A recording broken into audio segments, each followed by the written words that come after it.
천지를 별론주고 53번째 시간입니다. 오늘 스가랴 9장을 통하여 평화의 왕에 대해서, 만왕의 왕에 대해서, 그리스도의 화평과 심판에 대해서, 빛나는 일에 대해서 변론해 보도록 하겠습니다.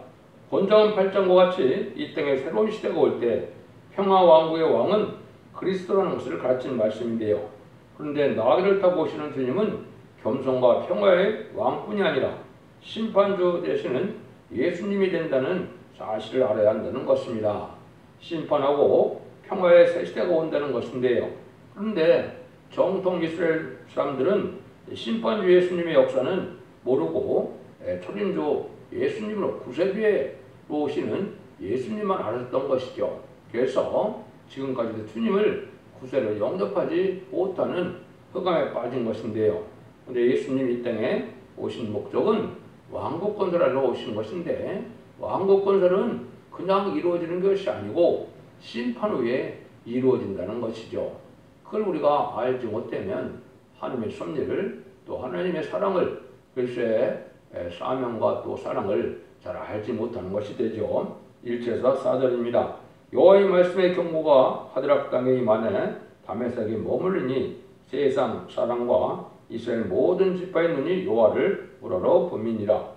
그 적경엔 적경된 함에도 임하겠고 두로의 시도는 넓은 지혜가 있으니 그들에게도 임하리라. 두로는 자기를 위하여 보장을 건축하며 은을 티끌같이 하며 정금을 거리어 거리에 진흙같이 쌓았은즉 주께서 그들을 쫓아내시며 그의 바드 권세를 치시리로다. 그가 불에 삼키울지라. 이 세상에 새로운 평화 왕국의 왕이 올 때 그리스도가 평화의 왕이라는 것을 알았는데요. 말씀하셨는데요. 불의한 자들은 이 땅에 살아남을 수가 없다는 것이죠. 더군다나 불의한 자가 호화로운 것을 하나님께 용납하지 않는다. 만왕의 왕이 세계를 통치한 데서는 이방 세력을 없이 하고 이제는 하나님의 사랑하는 사람들로 남은 종, 남은 백성을 통하여 새 시대를 이루는데 이방 세력은 은금을 티끌같이 많이 쌓지만 소용이 없다는 것입니다. 새 시대는 하나님의 참으로 왕족과 하나님의 백성이 이제 복을 받게 되는데요. 이방 중에 이방은 무실로 눈물로 사랑해 공산당 세력이 심판의 대상자가 되고 멸망의 대상자가 되시죠. 그래서 이것은 세상이 그냥 무한하게 이렇게 이루어지는 것이 아니라 예수를 심판하고 새 시대가 온다는 사실을 말씀했는데, 부패되고 악하고 호화로운 사치한 세력이 멸망을 하고 새 시대가 온다는 것을 말씀하셨죠. 5절 8절입니다. 아스골론이 보고 무서워하여 가사도 심히 아파할 것이며 에그로는 그 소망이 수치가 되므로 역시 그러리라. 가사에는 임금이 그칠 것이며 아스골론에는 거민이 없을 것이며 아스도드에서는 잡죽이 고하리라. 내가 블레셋 사람의 교만을 끊고 그 입에서 그 피를 그 이사에서 그 가정것을 제하리니 그도 남아서 우리 하나님께 돌아와서 유다의 한 두목같이 되겠고 에그로는 아위 없을 사람같이 되리라. 내가 내 집을 둘러진을 쳐서 적군을 막아 거기 왕래하지 못하게 할 것이라. 포악한 자는 다시는 그 지경을 취하지 못하리니 이는 내가 눈으로 치니 범인이라. 이렇게 되어 있죠. 그래서 완전 평화는 것은 악의 세력을 없애하고 이제는 악의 세력은 참으로 같이 평화를 이룰 수 없는 세력이다 이 말이죠. 그러니까 악의 세력을 두고는 평화 왕국에 오지 못하니까 악의 세력은 다 멸망시킨다 이 말이거든요. 그래서 짐승의 저소가 되는 것도 있고 아주 황무지가 되는 것도 있다는 것이죠. 덮어놓고 평화 왕국을 이룬다는 것이 아니라는 거죠. 하나님께서 이 복음을 전해놓고 안 들을 때는 이제는 심판을 해요. 악의 세력 없이 않는 것입니다. 이방 중에 이방은 또 무시를 유문을 악인은 공산당인데 죄인은 회개치 않고 믿지 않는 사람인데 악인과 죄인은 다 멸망당하고 원수의 세력을 없애서 새 시대를 이루는 것이 하나님의 방법이라 이릅니다. 그러면 그것이 야마겟돈 전쟁에서 완전한 그날이 다 이것이 성취되는 것이죠. 야마겟돈에서는 악인과 죄인은 한 명도 살아남지 못하게 되는 것이 하나님의 심판의 역사인 것입니다. 9절입니다. 그 시온에 따라 크게 기뻐할 자다. 예루살렘에 따라 즐거이 부를 자다. 보자 보라 내 왕이 내게 임하리니 그 공의로운 오며 공의를 베풀며 겸손한 나귀를 타라니 나귀의 잡은 것 곧 나귀 새끼니라. 그래서 이것은 참으로 중요한 일이죠. 완전 평화의 왕국의 왕이 되신 분은 아주 지도자가 겸손하기 때문에 나귀를 타고 오신다. 이렇게 되어 있죠. 이것이 이제 여러분들이 아시는 것처럼 요한복음 12장 12절 이하에서 이게 성취가 됐죠. 참 중요한 일이거든요. 여기 보면 그 이튿날 영들의 온 콧무리가 예수께서 예루살렘으로 오신다함을 듣고 종려나무 가지를 가지고 맞으러 나아가 있으되 호산나 찬송하리이다. 주의 이름으로 오시는 이요 곧 이스라엘 왕이시여 하더라. 예수는 한 어린 나귀를 만나서 다시니 이는 기록된 바 시온에 따라 두려워 말라. 보라 너희 왕이 나귀 새끼를 타고 오신다 함과 같더라. 이것이 이제 이 스가랴 구절들이 성취된 것이죠. 이렇게 이제 예수님을 왕으로 영접했던 백성들이 돌변하여 며칠 후에는 십자가에 못 박아 죽이라는 그런 그 어리석음을 저질렀죠. 하나님의 섭리를 잘 알지 못하니까 순간적으로 흑암에 빠지게 된 것이 하나님의 섭리와 하나님의 사랑의 이러한 비밀을 알지 못하면 이렇게 되는 것이죠. 예수님이 이제 이때 바로 이제 열두 제자나 이스라엘 백성들은 예수님이 만왕의 왕이 돼서 자기들의 원수인 로마도 굴복시키고 세상을 이제 다스려서 떵떵거리는 나라가 될 줄 알았는데 예수님은 뭐라고 그랬습니까? 내가 십자가에 못 박혀 죽어서 사흘 만에 다시 부활할 것이라는 걸 얘기하니까 참으로 이것은 제자들이나 이스라엘 백성들은 청청병력과 같은 얼토당토는 말로 드리는 것이죠. 이것을 깨닫는 자가 없었죠. 이걸 지금까지도 잘 알지 못하는 것이고 또 이제는 이 뒤에 나오는 심판 후에 만왕의 왕으로 오실 날이 있다는 사실을 알지 못하니까 하는 섭리를 잘 알지 못하는 이스라엘 백성들은 지금도 주님을 구세로 영접하지 못하는 마귀의 자식의 형편에 있는 것이다. 이걸 우리가 알아야 된다 이 말입니다. 이때 보면 베드로도 이제는 십자가에 못 박혀 들어가신 데는 예수를 안 된다고 하니까 주님께서는 사탄아 물러가라 그랬죠. 인간적인 의로, 인간적인 도덕으로 되는 것이 아니고 하나님의 뜻대로 되는 것이고 하나님이 하시고 나는 예언된 섭리가 이루어져야만 구원의 섭리가 이루어지는데 그걸 알지 못하고 반대하면 이제 마귀의 편에 들어갈 수밖에 없는 것이죠. 그래서 지금도 이 심판 역사를 모르고 이제 유대인이 흑암에 빠진 것이 현재까지의 삶인데요. 지금도 이제 다시 오는 예수님을 영접하지 못하게 되는 것이 일반 기독교인에서 기독교인들이 그걸 알지 못하다. 이 유대인들처럼 이 흑암에 빠질 가능성이 아주 높은 때 우리가 살고 있는 것이죠. 그 진리를 잘 분별해서 이 구정만 보다도 이 앞에만 볼 것이 아니라 뒤에도 자세히 봐야 되거든요. 또 그것이 이사야 9장도 마찬가지예요. 이사야 9장도 이방 갈릴리에서 이제 말씀의 빛이 나타나서 생명의 빛이 나타나서 십자가 복음이 전해지는 역사가 오지만은 뒤에 이제 새로운 새 시대의 복이 또 죽장하고 세세가고 죽장하고 별성처럼 걔네들을 영접할 그런 복음이 나온다는 사실을 그것도 또한 알지 못하니까 똑같이 흑암에 빠진 것이 이스라엘 백성이다. 그래서 성경은 그 장마다 처음부터 끝까지 자세히 읽어서 하나님의 섭리가 어떻게 이루어지는 것을 믿고 그대로 순종하여 그것이 믿음이지 앞에 것만 또 뒤에 것만 이렇게 부분적으로 봐서는 안 된다는 사실입니다. 그래서 성경 자체는 1.1도 빠짐없이 다 이루어진다고 마태복음 5장에서도 말씀하셨잖아요. 그 말씀대로 성경 자세히 보아서 모든 것이 이루어진다는 사실을 아셔야 된다 이 말이죠. 그러면 여기서 이제 구절에서 이것이 응했다면 이것은 하나님 말씀대로 오신 예수님이 이 시대에 이제 만왕의 왕이 되실 분이라는 것은 분명한데 그 다음을 알지 못하니까 그것이 다 소용없게 된 것이죠. 10절입니다. 내가 에브라임의 병거와 예루살렘의 말을 끊겠고 전쟁하는 활도 끊으리니 그가 이방 사람에게 화평을 전할 것이요 그의 정권은 바다에서 바다까지 이르고 유브라데 강가까지 이르리라. 이 평화의 통치가 이제 민족적 국경의 차례 없이 세계적인 평화를 가져온다 이 말이죠. 이것은 이제 화평의 복음이 돼서 화평을 전하는 때가 온다 이 말입니다. 하나님께서 이러한 복음을 전하지 않고 바로 심판할 수 없으니까 하나님께서 누구든지 이제는 십자가 도를 전하고 화평의 복음을 전해서 믿고 회개하고 들어온 자는 하나님의 백성 삼는 이런 은혜 시대에 복음의 역사가 있다는 것을 말씀한 것이죠. 근데 이것이 이제 세계적으로 이 십자가도가 파전해서 그것으로는 세계 통일이 됐죠.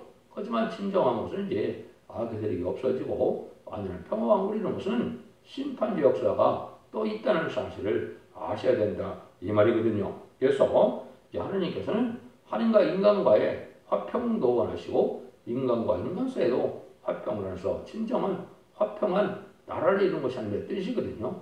그 일들이 이루어지는 것이 천년치성 평화왕국이 1차적으로 이 땅에 이루어지는 것이 하나님의 사랑의 완성이 되는 것을 여러분이 아셔야 된다. 그런데 이런 완전한 평화가 이루어지려면 어떻게 돼야 됩니까? 완전한 사람들이 돼야 되는데 완전한 사람이 되는 것은 성령을 받는 수밖에 없거든요.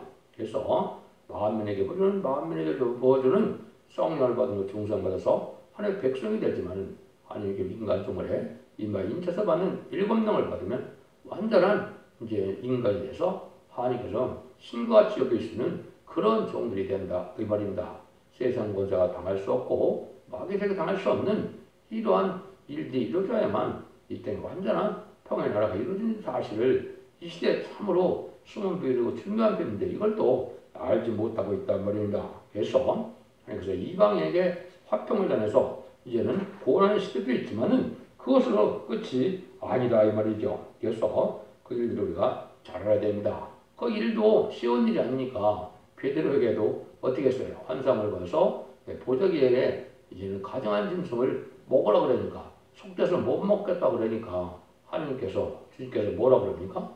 하나님께서 깨끗한 것을 너희가 속되게 하지 말라 이렇게 말씀하셨죠. 이게 이제 이방인에도 구원의 기회가 갔다는 걸 알려준 것이죠. 그래서 그 복음이 이제는 세계에 십자가의 도로 전해져서 세상 모든 이방인 중에서도 이제 예수 믿고 중생받아서 하나님의 백성 되는 이런 일이 지금 2000년 동안 지내온 것이죠.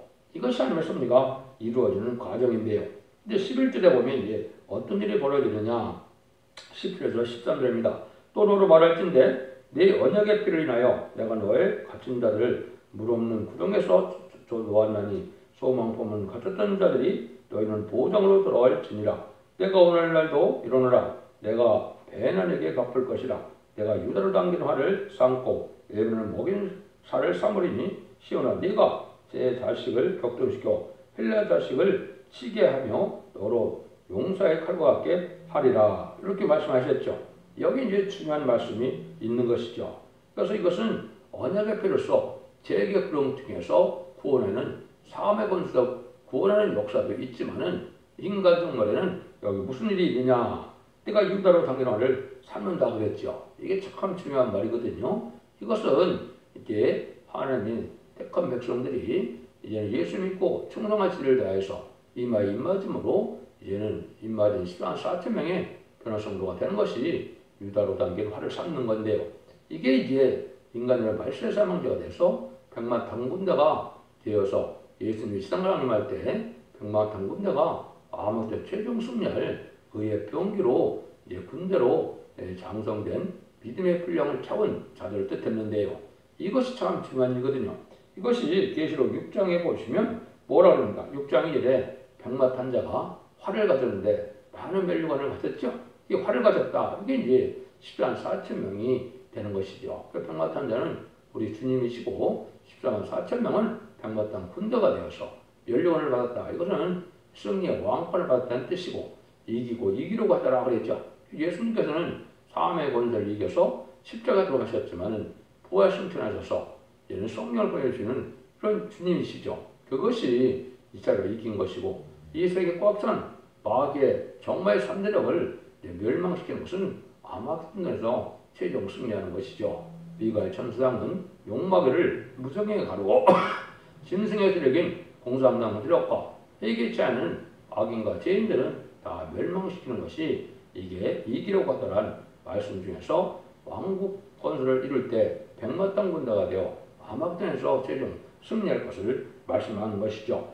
이것이 이제 하나님께서 하시고자 하는 방법이고 이것이 이제 예언된 대로 이루어지는 일인데요. 이 예언이 이제 스가랴 1장 18절 21절에 보면 이 일들이 이루어질 것을 얘기했죠. 네 뿔의 세력이 유다와 이스라엘과 예루살렘의 해친뿔인데 그 해친뿔을 망하게 하는 세력은 또 내공장이라는 세력이 나타나는데 이것이 다른 천사라고 계시록 7장에는 말씀하시고 말세에 사명될 왕권을 이룰 정도이고 이것이 바로 10만 4천 명의 임마진 사명자가 됩니다. 그래서 이것은 헬라 문명이 이제 많이 헬레니즘의 문화가 지금 많이 있는데요.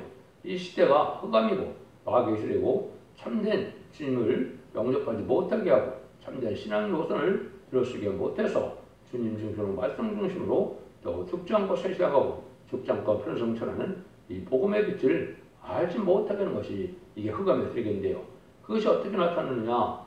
무신론 영문론의 공산당의 사상을 이제는 많이 전파했기 때문에 그 영향으로 물질 만능주의, 과학 만능주의에서 하느님보다도 인간의 수단 방법으로 또 하나님보다도 물질을 따라 살아가는 그런 시대가 됐고 또 이제는 헬레니즘 문화로 이제는 음란불 사친 타락한 시대가 돼서 모든 문화가 지금 음란하고 타락한 문화가 돼서 반기독적인 사회가 됐죠.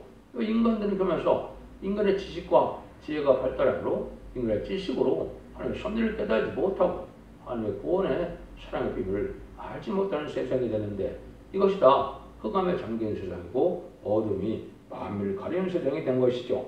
이것들을 다 멸망시킨 것은 이제 네뿔은 4대 강국 때에서 4대 강국이 해롭게 권세를 가졌는데 지금은 바람집을 잡아서 전쟁을 일으키지 못하는 그런 사명을 가지고 있지만 유엔 안전보장에 이사의 거업권을 가진 자들을 뜻했죠. 그런데 이제는 정한 때가 되면 임마진 10만 4천 명이 다 타게 되면은 바람집을 놓게 돼서 세상을 심판하는 역사로 지내는 것이 후 3년간의 역사다 이렇게 볼 수 있는 거거든요. 이 일들이 이제 성취될 날이 이제 가까웠다 이렇게 보면 되거든요. 그래서 시온의 자식을 격동시켜서 헬라 자식을 친다 이렇게 표현되어 있죠. 이것이 이제 시온의 자식은 임마진 14만 4천 명의 예수 믿고 중상받아서 이제는 하나님의 백성된 자들 중에 충성과 씨를 다하는 자들을 얄국된 종으로 이제 뽑힘을 받게 하고 이제는 임마진 14만 4천 명이 바로 시온의 자식인데 헬라 자식은 세상을 반기독교적으로 해나가는 지금 세상의 문명 세력이다. 그 중에서도 강대국이 주도가 되니까 그러한 세력들을 멸망시키는 일을 하는 것은 임마진 10만 4천 명이 아마겟돈에서 최종 승리하게 하는 것이 하나님의 비밀의 목소리 말씀하신 것이다. 그걸 그렇게 깨달아야 된다 이 말입니다. 14절 15절입니다. 여호와께서 그 위에 나타나서 그 살을 번개같이 쏘아내실 것이며 주 여호와께서 나팔을 불러주시며 남방 헬반을 타고 행하실 것이라. 만군의 여호와께서 그들을 호하시니 그들이 원수를 삼키며 물매들을 밟을 것이며 그들이 피를 마시며 즐거이 부리기를 술 취하는 것 같이 할 것인즉 피가 가득한 동요와도 없고 피 묻은 제단 못장화도 같을 것이다. 그래서 인간에게 이렇게 참된 희망을 줘서 해방을 주는 거죠. 이것은 삶의 권세 아래서 있던 인간들을 이제 죽지 않고 이제 변화 승천할 수 있는 이런 은혜를 받기 전에 지금까지는 삶의 권세가 일어나서 지옥 간 인간이 천국 간 인간이 됐지만은 인간 총말에는 영국간에 죽지 않는 이런 몸이 돼서 세시의 복을 누리게 되고 변화 승천하여 또 하늘의 보좌 앞에까지 들림받을 있게 될 것이거든요. 이런 일들을 할 때 그것이 바로 심판의 역사인데 심판의 역사를 이렇게 말씀하는 것이죠. 그래서 어떤 면에서 보면 전선면 들어가서 5개월 황충연왕이 올 때부터 첫째 화가 시작되고 둘째 화는 이제는 3차 대전과 후 3년 만에 심생의 표를 받는 것이 둘째 화고 세 번째는 심생의 표를 받은 들이 망할 때인데 이것은 대접정의 30일의 대접정과 45일의 아마겟돈 전쟁에서 악인과 죄인이 전멸당하는 심판이 끝나는 것이거든요. 그래서 이제 에덴 동산으로 이 세상을 재창조해서 완전한 평화와 왕국을 이루는 것이 하나님의 역사인데 이 심판의 때가 여기 올 것을 이렇게 말씀을 한 겁니다. 그래서 하나님의 진노의 날이 오는데 진노의 날은 후 3년에 짐승의 표를 받은 자들에게요. 이제는 용서 없는 심판을 내리는 것을 진노의 날이다 이렇게 볼 수 있는 것이죠. 이런 일들이 이제 이루어지려고 이렇게 많은 예언서 계시를 통하여 이제는 하나님의 마지막 복음의 빛을 이 땅에 알리는 역사를 하는데 이것이 진리의 심판의 달인으로서 마지막 결론으로 전삼자문의 구원을 이루는 마지막 기회다. 이렇게 볼 수 있는 거거든요. 이 변론에 순종치 않으면 살아남을 수 없다는 것이 하나님의 법이거든요. 그래서 완전 변론에 이른 첫대에 진리 심판에 대한 변론을 듣고 순종해야만 죽지 않고 세대하고 죽지 않고 변론잖아요. 자손만대의 축복을 누리는 세시의 축복을 누리게 된다는 것이 이 인간론의 마지막 구원의 비밀이고 말세복음의 비밀이다. 이렇게 볼 수 있는 거거든요. 16절 17절입니다. 이날에 그들의 하나님 여호와께서 그들을 자기 백성의 양떼같게 구원하시리니 그들이 멸류관의 보석같이 여호와 등에 빛나리로다. 그의 형통함과 그의 아름다움은 어찌 그리 큰지 소년은 곡식으로 강건하며 소년은 세포들로 하리로다. 이것은 이제 이런 심판을 해서 새 시대가 올 것은 이제 영혼과의 강건함으로 눈물, 고통, 재앙, 질병이 없는 완전한 새 시대가 에덴 동산의 축복으로 임하는 때죠. 그리고인데 그때 이제 여기 뭐같이 빛나다 했습니까? 멸류관이 보석같이 여호와 등에 빛날 주동들이 있죠. 이게 이제 임마진 14,000명에 대해서 백마탄 군대가요 이제 악의 세력을 물리치고 멸망시키고 심판하고 그래서 이것이 하나님의 뜻을 이룰 성취할 말세 사명제인데 이 종들은 보석같이 빛난다. 그래서 다니엘서 12장 3절에는 지혜로운 자와 많은 사람들 옳은 대로 인도한 자는 공창의 빛과 별같이 빛난다 그랬죠. 여기 이제 왕권 받을 104,000명의 영광을 말씀한 겁니다. 여기에 들어간 것이 인간의 가장 복받는 일이고 이때 하나님께서 가장 복받을 자들을 지금 뽑아내는 것이 선선도만 37개월 동안인데 그날이 임박하다. 그래서 마지막 한 일에 전선의 역사가 진행될 심히 임박하는데 전선에 들어가면 37개월 동안은 임마진 14,000명을 이제 뽑아내서 변화 승천하는 은혜를 주고 이제 능히 쓸 수 있는 큰 물로 계속 7장으로 예언된 새시대갈 백성들은 이 진리앞에 순종한 자를 예비처 보호처로 보호하여 하늘과 전날에 심판의 변혁에서 새시대 백성으로 새시대에 축복을 누리게 한다는 것이 하나님의 마지막 비밀이 되는 것입니다. 그 뜻을 이렇게 이룰 것을 말씀하셨다. 이렇게 보시면 되거든요. 그래서 인간 종말의 역사가 이제는 은혜시대의 역사가 끝나고 난다면 심판의 역사로서 마지막 사랑의 변론의 경고를 하고 그 변론대로 심판하고 변론대로 세세의 축복을 주시는 것이 하나님의 때같지 않은 경륜이고 인간론의 마지막 구원의 비밀인데요. 이걸 알지 못하면 이스라엘 백성들이 낙이 타고 오시는 예수님을 영접했다가 바로 십자가에 못 박혀 죽이는 그런 어리석음을 저가는 것처럼 대리미들을 영접할 수 있는 신앙 준비가 못되고 그 은혜를 받지 못하면 흑암에 빠져서 멸망할 수밖에 없다는 것이 오늘의 말씀입니다.